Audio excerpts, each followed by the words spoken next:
Assalamualaikum warahmatullahi wabarakatuh. Salam sejahtera bagi kita semua. Pada kesempatan kali ini, saya akan membahas materi tentang permintaan. Nah, apa tujuan pembelajaran dari materi yang akan saya sampaikan?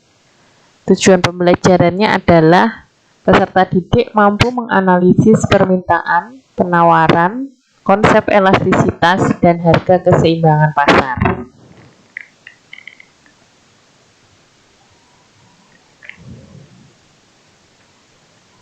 Kita awali dengan memahami pengertian permintaan.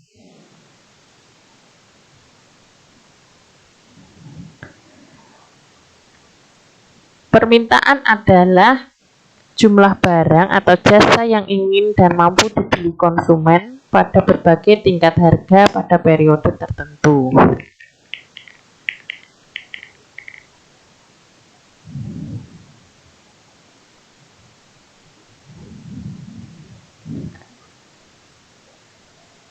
Jadi, kalau kita bicara mengenai permintaan, sudut pandang kita adalah sebagai konsumen.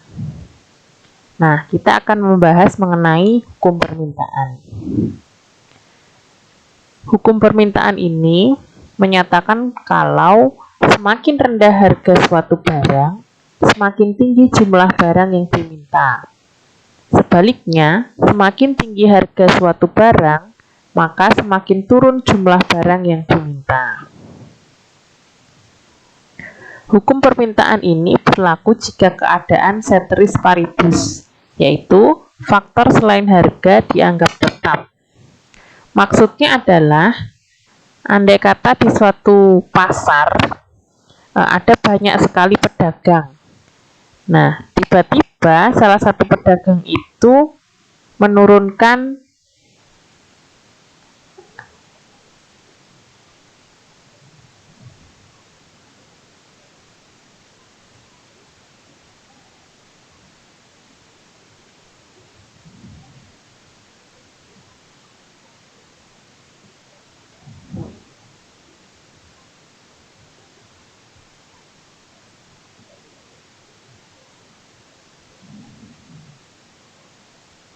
misalkan di suatu pasar ada banyak sekali pedagang.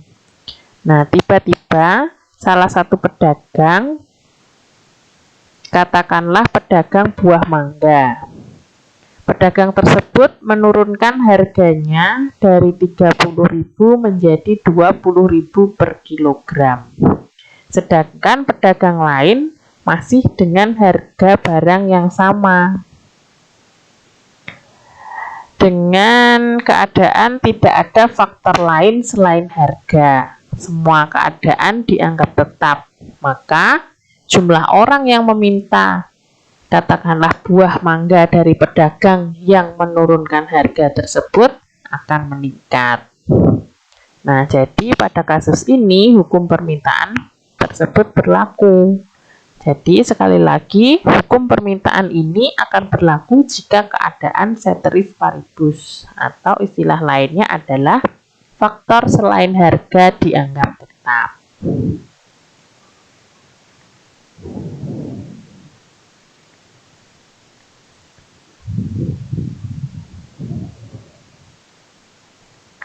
Macam-macam permintaan.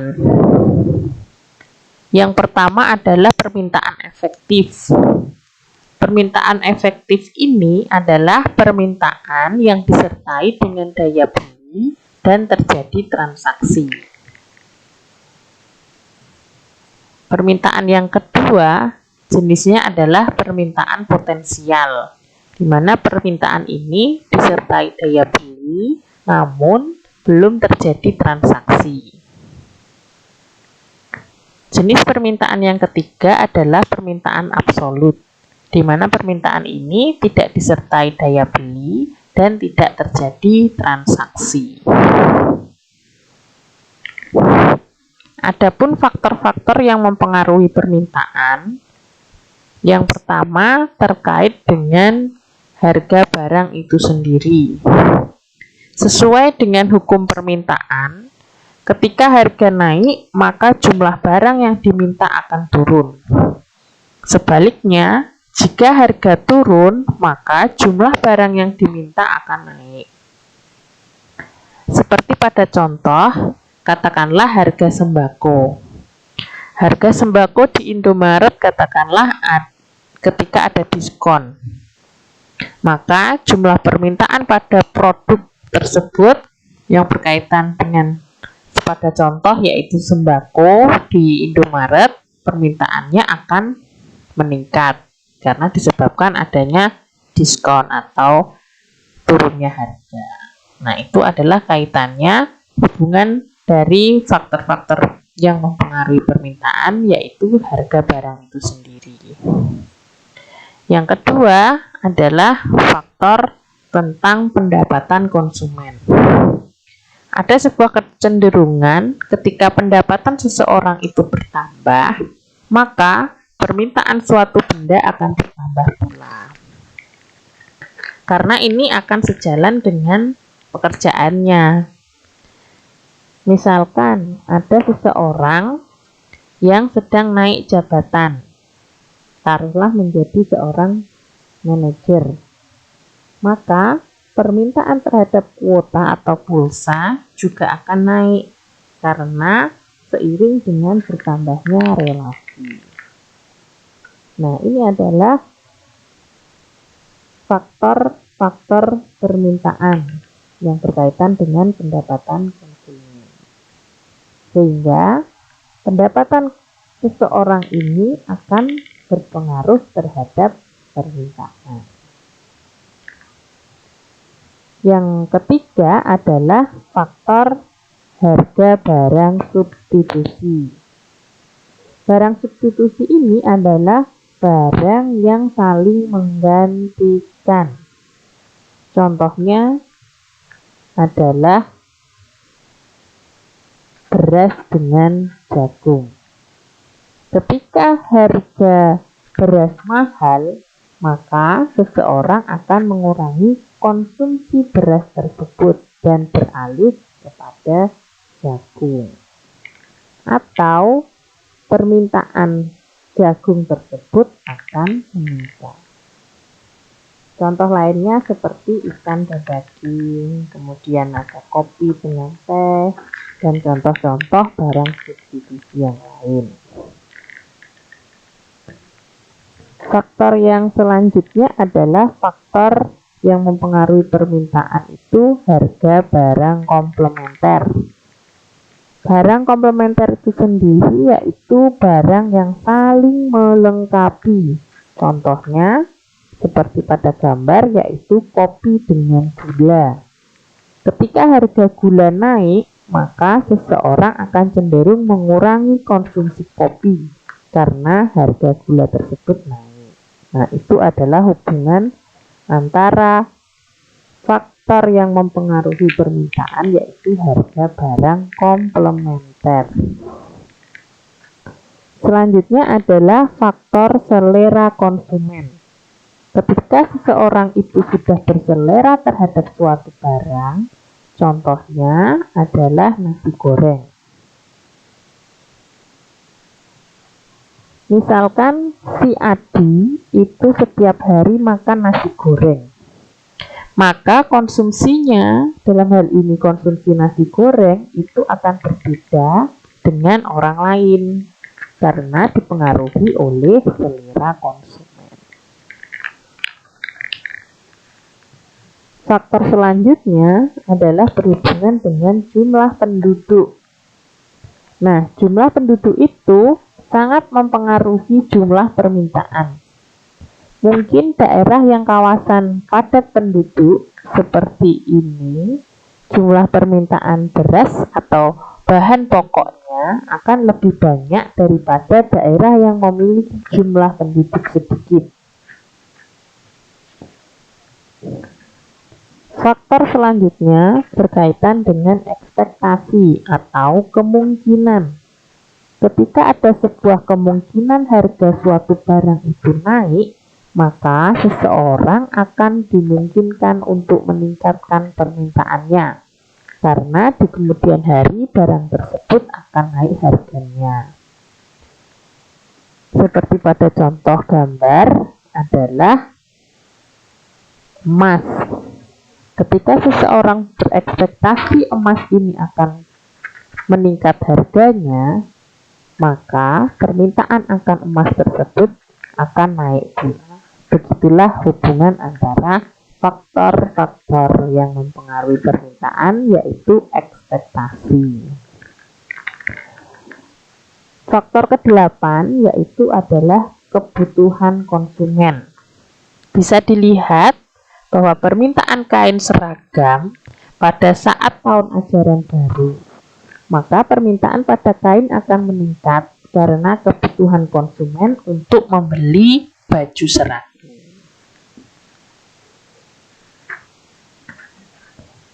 Slide selanjutnya berkaitan dengan kurva permintaan. Kurva permintaan itu berbentuk miring dari kiri atas ke kanan bawah atau sebaliknya dari kanan bawah ke kiri atas. Dan kurva permintaan ini memiliki slope negatif. Slope negatif ini menandakan bahwa hubungan antara harga dan jumlah barang yang diminta itu berbanding terbalik atau selalu berlawanan, seperti hukum permintaan tadi. Perhatikan tabel berikut. Kita lihat di titik B, ketika harga suatu barang itu 6.000, maka jumlah barang yang diminta adalah 20. Namun ketika harga barang itu naik menjadi 8.000, maka jumlah barang yang diminta justru turun menjadi 80. Ada di titik A.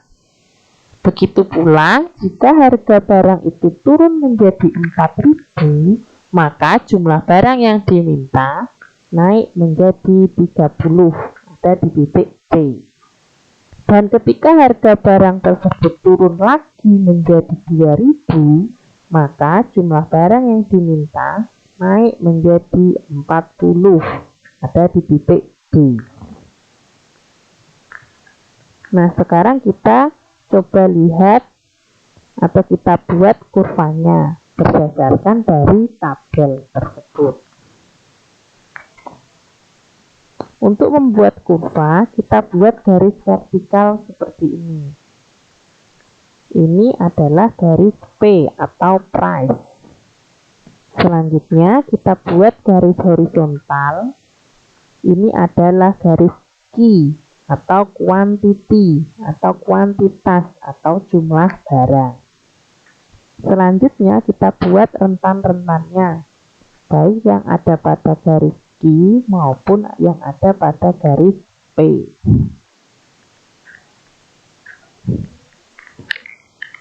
Sekarang kita tentukan titik koordinatnya.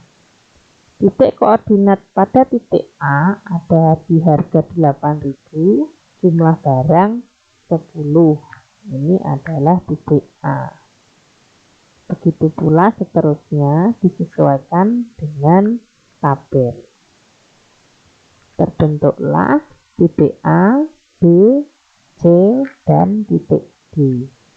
Kemudian dari titik A, B, C, dan D kita tarik garis lurus berbentuk miring dari kiri atas ke kanan bawah. Inilah yang namanya kurva permintaan.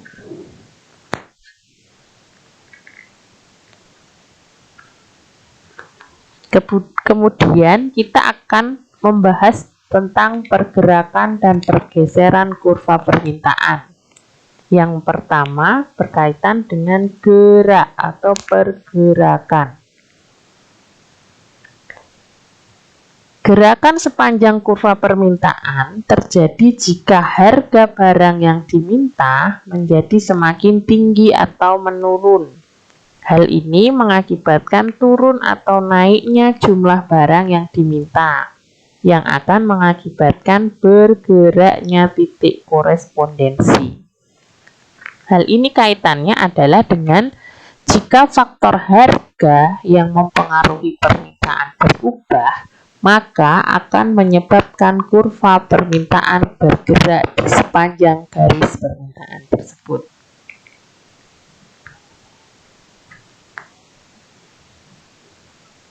Sebagai contoh, ketika harga cabai 1 kg itu adalah 8.000, jumlah cabai yang diminta adalah 10. Nah, titiknya di sini adalah titik A. Kemudian ketika harga cabai tersebut turun menjadi 6.000, jumlah yang diminta akan naik menjadi 20. Begitupun untuk harga 4.000 dan harga 2.000. Jumlah barang yang diminta akan meningkat. Nah, dari titik A kemudian pindah ke titik B, dari titik B pindah ke titik C, dari titik C berpindah ke titik D. Nah, inilah yang disebut sebagai pergerakan kurva permintaan. Jadi, pergerakan kurva permintaan ini disebabkan oleh harga. Selanjutnya adalah geser atau pergeseran kurva permintaan. Pengaruh dari berubahnya atau perubahan faktor selain harga akan menyebabkan pergeseran kurva permintaan. Seperti faktor pendapatan, faktor selera, faktor kebutuhan, dan lain-lain. Itu akan menyebabkan kurva permintaan bergeser. Saya beri contoh. Misalkan harga roti 4.000. Harga ini tetap, sehingga saya buat garis lurus. Karena saya berselera terhadap roti, maka saya mengkonsumsi roti sebanyak 10 bungkus. Ketika pendapatan saya berubah, atau dalam hal ini meningkat, saya akan mentraktir teman saya sebanyak 20 roti dengan harga yang sama. Maka ketemu titik korespondensi B. Nah, bulan berikutnya saya sedang ulang tahun. Kemudian saya membeli roti sebanyak 30 buah dengan harga yang sama. Ketemu titik korespondensi C. Nah, dari titik A kemudian bergeser ke titik B. Dari titik B bergeser ke titik C. Ini yang namanya pergeseran kurva permintaan. Maka, dari ilustrasi tersebut, pergeseran kurva permintaan dipengaruhi oleh faktor selain harga.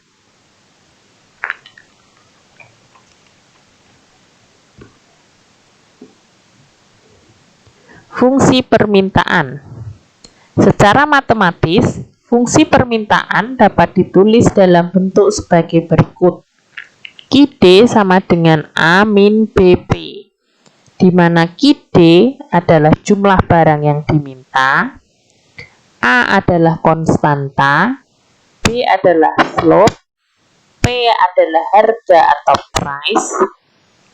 Dan untuk mencari fungsi permintaan dapat dilakukan dengan rumus P min P1, P2 min P1 sama dengan Q min Q1 per Q2 min Q1, di mana P1 adalah harga awal, P2 adalah harga setelah perubahan, Q1 adalah jumlah permintaan awal, Q2 adalah jumlah permintaan setelah perubahan.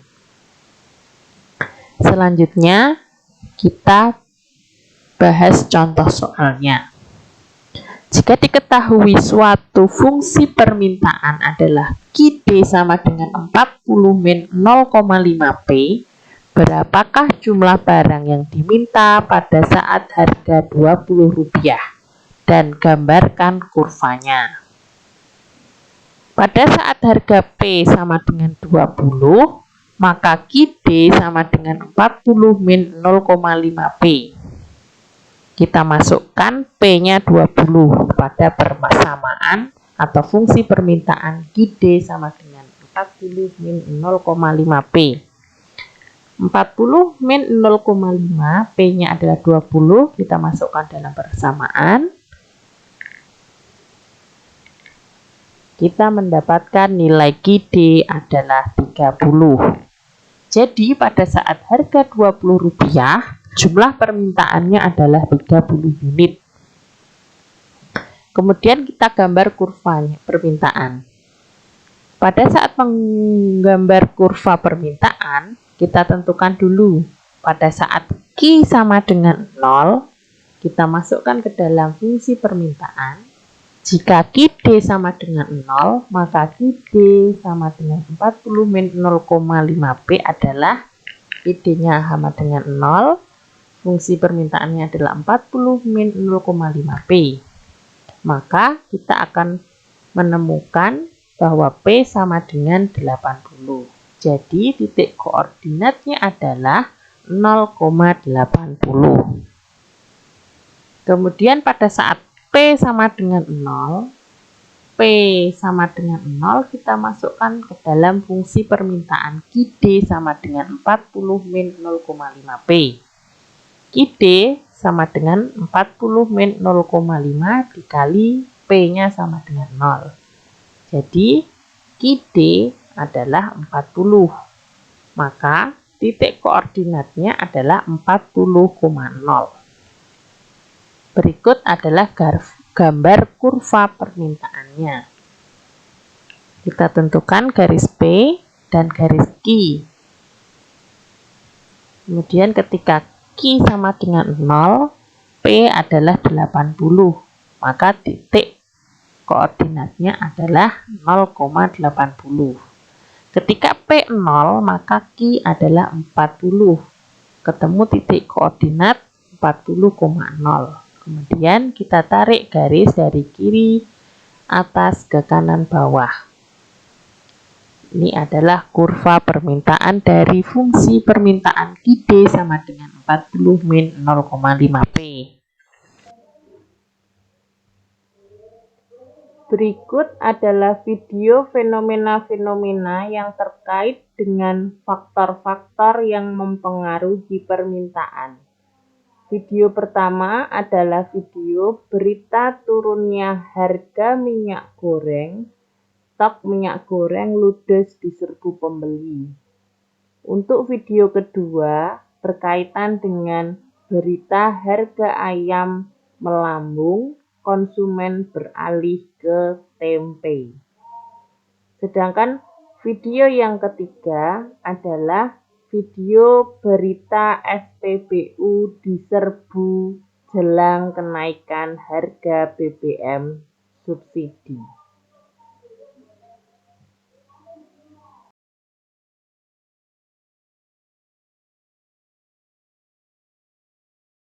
Kita ke informasi lainnya, saudara. Kosong di mana-mana. Inilah yang dikeluhkan warga pasca minyak goreng turun harga. Sekalinya ketemu, warga harus berebut demi mendapatkan minyak goreng 14.000 per liter.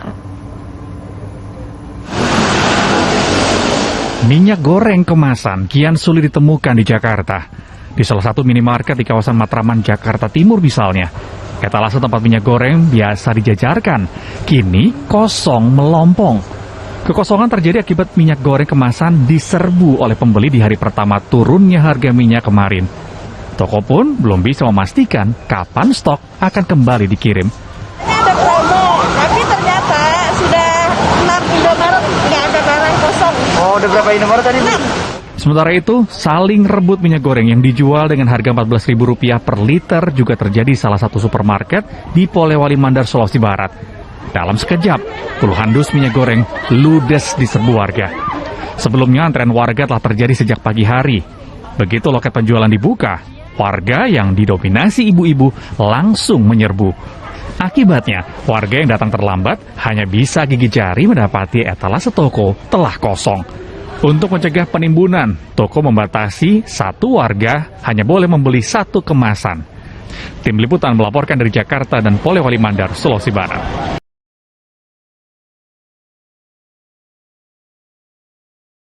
Sejak sebulan terakhir, harga daging ayam potong di Pasar Umum Galiran Kelungkung naik hingga Rp45.000 per kilogramnya. Kondisi ini pun membuat pembeli beralih ke bahan kebutuhan lain seperti tahu dan tempe. Harga daging ayam potong di sejumlah daerah di Bali terus meningkat. Di Pasar Umum Galiran Kabupaten Kelungkung, harga daging ayam potong mencapai Rp45.000 per kilogram. Menurut pedagang, kenaikan harga ayam potong ini terjadi sejak sebulan lalu akibat kurangnya pasokan ayam dari peternak. Sebelum terjadi kenaikan, harga daging ayam potong masih di kisaran normal, yakni Rp35.000 per kilogram. Kondisi ini pun berdampak terhadap penjualan yang terus mengalami penurunan.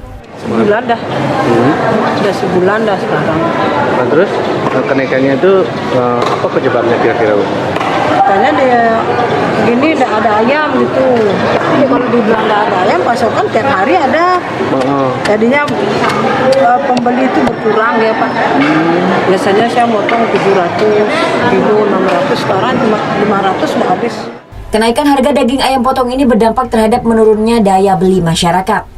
Untuk menyiasatinya, sebagian pembeli pun harus mengurangi konsumsi daging ayam setiap harinya. Turun biar kita semua bisa makan ayam Pak, biar nggak ada yang inilah apa namanya bisa menjam, ya bisa menjam. Hari ini sekarang 2 hari sekali ya Bu ya. Iya, gimana? Dikurangi, sangat dikurangi. Makanan mahal. Sementara sejak kenaikan harga daging ayam ini justru membuat bahan kebutuhan lain seperti tahu dan tempe laris manis di pasaran. Harganya yang terjangkau membuat kedua jenis bahan makanan ini paling banyak dicari sebagai alternatif pengganti daging ayam. Laris sama tempe. Karena naiknya ayam ini ya Bu ya? Ya, naiknya ayam. Berapa ya? Tempe laris sekarang. Harga tahu tempenya Bu? Belum ya, tempenya 5.000, tempenya 5.000, tahunya 500-an. Ada kenaikan nggak? Udah. Betul. Tetap segitu udah harganya, makanya laris. Warga pun berharap pihak terkait segera mengambil tindakan agar harga daging ayam potong di pasaran kembali normal. Kadek Martana melaporkan untuk NET.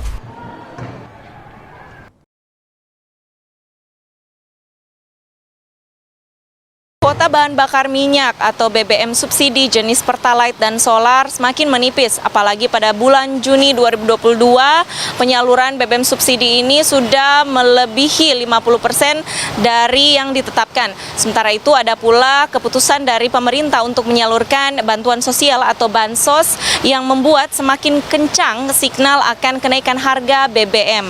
Dan menurut salah satu sumber CNBC Indonesia bahwa pemerintah akan menaikkan harga BBM pada 1 September mendatang, di mana untuk harga BBM Pertalite di SPBU Pertamina masih tetap akan berada di bawah Rp10.000, di mana range kenaikan harga ini akan berada di harga Rp1.000 per liter sampai Rp2.500 per liter dari harga yang ada saat ini, yaitu Rp7.650 per liter. Dan dengan menipisnya subsidi BBM ini dan juga adanya wacana kenaikan harga oleh pemerintah, namun bagaimana situasi atau kondisi dari pembelian subsidi yang ada di setiap SPBU? Untuk itu saat ini saya sudah berada di salah satu SPBU di Jakarta Selatan dan bisa terlihat di belakang saya kondisi pembelian BBM subsidi ini masih cukup padat dan antriannya juga panjang. Dan selain itu saya juga sudah sempat berbincang dengan para pengendara kendaraan bermotor perihal bagaimana situasi dari pembelian BBM subsidi pada waktu belakangan ini. Berikut liputannya. Untuk antrian panjang banget ya untuk Pertalite ya, karena kan memang orang pasti ngambilnya yang murah lah, apalagi dengan ini kita dengan adanya setelah dari COVID ini kan makin mau merangkak lah ibaratnya seperti itu. Lumayan panjang sih antriannya. Ya, seperti biasanya gimana Mas? Kalau biasa sih enggak, tapi pas minggu-minggu ini agak lumayan ngantri. Tapi kepanikan buat naik sih ada tetap, gitu aja yang ditakutin ya. Ya, memang para masyarakat mengakui adanya antrian yang panjang dan juga pembelian yang cukup padat di setiap SPBU yang ada pasca adanya wacana kenaikan harga oleh pemerintah dan juga informasi BBM subsidi yang kian menipis. Dari Jakarta, Astrid Nikolin dan Ari Budi, Tim Liputan CNBC Indonesia.